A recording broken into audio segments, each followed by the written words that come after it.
March 23rd. Great is the Lord, and most worthy of praise. His greatness no one can fathom. Psalm 145, verse 3. It is interesting that in an entire book of songs in the Bible, only one is titled a psalm of praise. It is Psalm 145, a psalm of David.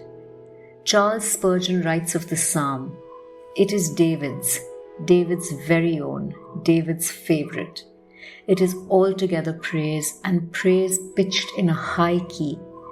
David has blessed God many a time in other psalms, but this he regarded as his peculiar, his crown jewel of praise." Psalm 145 is a song of extravagant praise. David piles words upon words, runs riot with adjectives, as he strives to describe God. But he falls short by his own admission, as today's verse acknowledges. First, David proclaims that the Lord is most worthy of praise.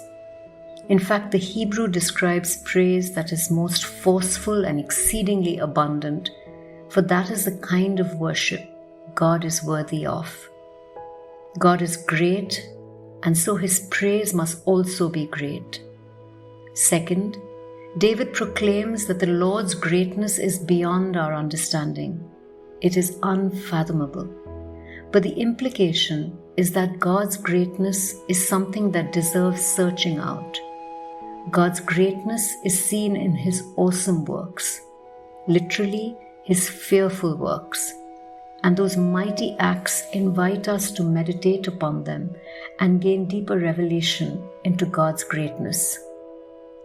But for David, worship does not end with receiving revelation about God's greatness and offering him extravagant praise.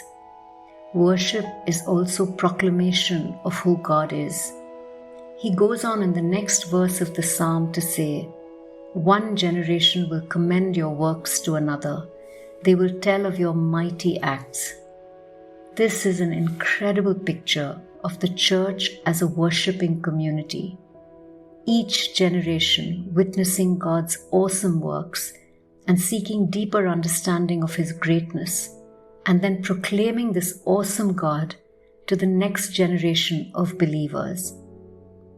Today's prayer: Lord, as I search out the depths of your greatness, may my worship be the extravagant praise you are worthy of.